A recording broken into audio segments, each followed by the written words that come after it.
जून के आसपास Adobe Lightroom ने एक मेजर अपडेट निकाला था। क्योंकि हम लोग वीडियोस रिलीज़ नहीं कर रहे थे तो आपके लिए वो वीडियो भी रिलीज़ नहीं कर पाए। कई चेंजेस थे, पर आज हम कुछ अहम चेंजेस, जो इम्पोर्टेंट चेंजेस हैं, जो कि आपके वर्क फ्लो को आसान बनाते हैं, उनके बारे में बात करेंगे।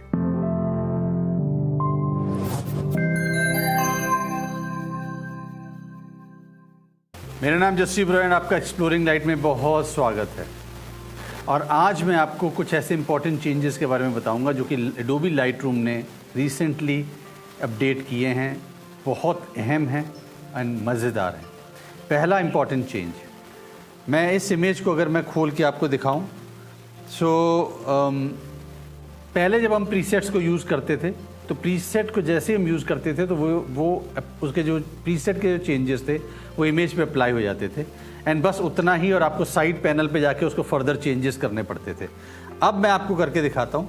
अगर मैं इसको कोई भी एक प्रीसेट को लूँ, लेट अस से मैं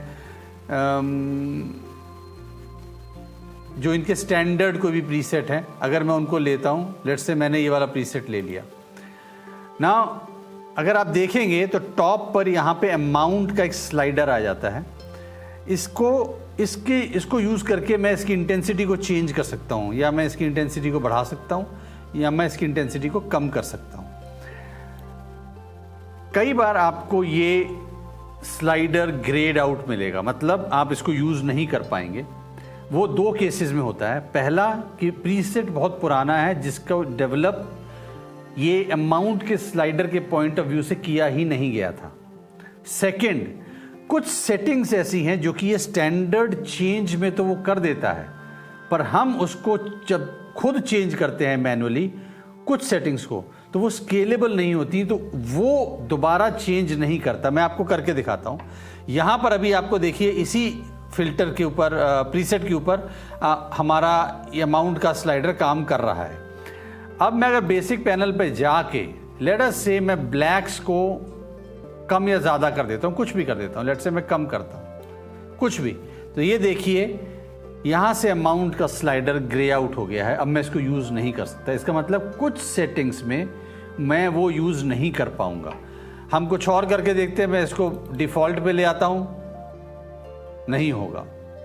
मैंने जो भी चेंज कर दिया तो उसके बाद वो अमाउंट का स्लाइडर यूजेबल नहीं रहेगा। ये थोड़ा सा ध्यान देना ज़रूरी है।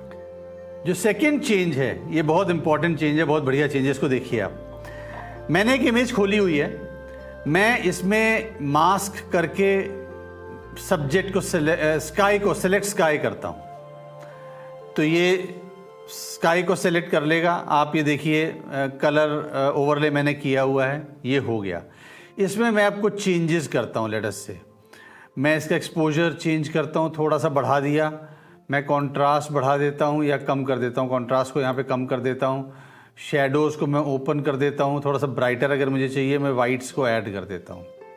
ठीक है, मैंने ये चेंजेस कर दिए। अब मुझे ये चेंजेस अप्लाई करने हैं दूसरी इमेज में। तो पहले क्या होता था, जब मैंने मास्क की सेटिंग्स को जब मैं किसी और इमेज में अप्लाई करता था तो एज सच स्काई की जो प्लेसमेंट थी वो वहीं पर अप्लाई कर देता था, वो एप्लीकेबल नहीं होती थी, बिकॉज स्काई हर एक इमेज में अलग अलग जगह है। मैं आपको दूसरी इमेज में करके दिखाता हूँ। इसमें मैंने इस चेंज को मैंने यहाँ पे कॉपी करके इसको कॉपी कर लिया। इसमें मेरे को मास्किंग जो थी इसको सेलेक्ट करना होगा, ये सेलेक्ट कर दिया मैंने, इसको कॉपी कर लिया। अब मैं जब इस इमेज में जाऊंगा तो मैं इस इमेज में जाके उसकी सेटिंग को, यहां पर मैं आया एंड इसको पेस्ट कर दिया। सेलेक्ट करेगा, ढूंढेगा, वो फिर से एआई बेस्ड अप्लाई करेगा एंड ये देखिए इसके स्काई को इसने क्या चेंज किया। देखिए इसने स्काई को अपने हिसाब से नई इमेज में ढूंढा, और दोनों की अगर आप देखेंगे तो स्काई की जो प्लेसमेंट है बहुत डिफरेंट है। यहाँ पे पहाड़ हैं, इसमें नहीं है, इसमें चर्च है और पेड़ है, पर इसने उसको ढूंढ के इस पे मास्किंग की एंड जो चेंजेस मैंने किए थे वो अप्लाई कर लिए। मैं आपको करके दिखाता हूँ। यहाँ पे अगर मैं दिखाऊँ तो ये विदाउट मास्क चेंज था, ये चेंज अप्लाई हो गया। आई मीन ये मैं मल्टीपल इमेजेस पे अप्लाई कर सकता हूँ। अगर सिमिलर टाइप की इमेजेस हैं और आप पोर्ट्रेट में भी कुछ ऐसा कुछ कर रहे हैं, आपकी पोर्ट्रेट है या वेडिंग का कोई ऐसी इमेज है जिसमें आप इस टाइप से मास्किंग करके अप्लाई करना चाहते हैं मल्टीपल इमेजेस में, तो मल्टीपल इमेजेस को सेलेक्ट करके वो पेस्ट कर दीजिए चेंजेस एंड वो सब पे अप्लाई हो जाएगा। जो तीसरा चेंज है वो मास्किंग के ऊपर है।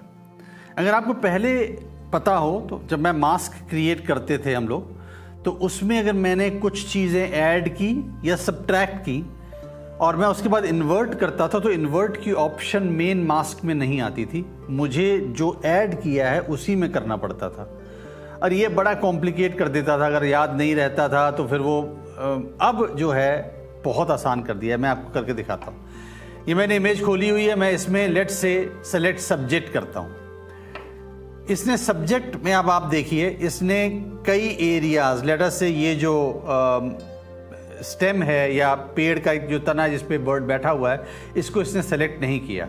लेट अस से मैं इसको ऐड करता हूँ और मैं ब्रश करके इसको ऐड कर लेता हूँ। सो आप ये देखिए मैं इसको ऐड कर रहा हूँ। पहले क्या होता था, मुझे अगर इन्वर्ट करना होता था सो मुझे ब्रश, यहाँ मास्क में ऑप्शन नहीं थी, डुप्लीकेट मास्क 1 ये ऑप्शन नहीं थी। मेरे को ब्रश में ये जो नीचे सब मास्क है इसमें आके इन्वर्ट की ऑप्शन आती थी। अब ये ऑप्शन मुझे पूरे मास्क में दे रहा है। तो अब आप देखिए कि क्या होगा। ये मैंने इसको लेट से इन्वर्ट मास्क कर दिया, इसने कुछ थोड़े से एरर्स दिए हैं बट मैं इसको सब्ट्रैक्ट करके ठीक कर सकता हूं। बट इसमें प्रॉब्लम क्या है कि वही मास्क को इन्वर्ट कर दिया है। ये राइट तरीका नहीं है। इसमें अगर आप देखेंगे, मैं इसको रिवर्ट ले जाता हूं, अगर आप देखेंगे यहां पर, सो मुझे एक नई ऑप्शन मिल रही है, डुप्लीकेट एंड इन्वर्ट मास्क। ये मास्क तो रहेगा ही, इसको डुप्लीकेट करके इन्वर्ट कर देगा। देखिए क्या होता है। तो इससे क्या हुआ, मुझे जो प्रीवियस मास्क है मैं उसको भी एडिट कर सकता हूं एंड इसको डुप्लीकेट को भी एडिट कर सकता हूं। अब इसमें आके जब मैं ब्रश करके हटाना चाहूंगा यहां से इस मास्क में से, so I can remove this easily. I am sure ये भी जो थोड़ा बहुत काम है ये अगले 1-2 अपडेट्स में और रिफाइन हो जाएगा। अब जब मैं मेन मास्क पे जाता हूँ, ये जो मास्क 1 था, जब इस पे जाता हूँ, इसमें मैं चेंजेस करता हूँ। ये देखिए मैंने चेंजेस किए, कंट्रास्ट को ऐड किया, हाइलाइट्स को थोड़ा सा कम किया, वाइट्स को बढ़ाया, टेक्सचर थोड़ा सा ऐड किया हल्का सा, और सैचुरेशन को इंक्रीज़ किया।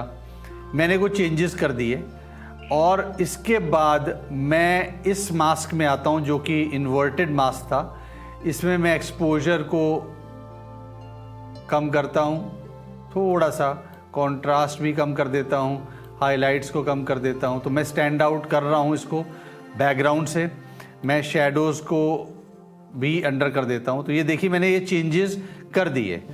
अब अगर मुझे कुछ भी चेंज करना, अब यहाँ पे देखिए मैंने मास्क में कई चेंजेस किए हैं। अब एक और चीज़ आप देखिए इसमें क्या हो रहा है। अगर आप ऊपर देखेंगे तो एक अमाउंट का स्लाइडर आ गया है। अमाउंट का स्लाइडर पहले भी था, अगर आपको याद हो। अगर आपके पास पुराना वर्जन है तो आप देखेंगे पहले भी था, बट ये वाला जो अमाउंट का स्लाइडर है बहुत डिफरेंट है। पहले अमाउंट के स्लाइडर को जब मैं बढ़ाता था तो ये जो चेंजेस हुए हैं यहाँ पर, ये भी चेंज होता था।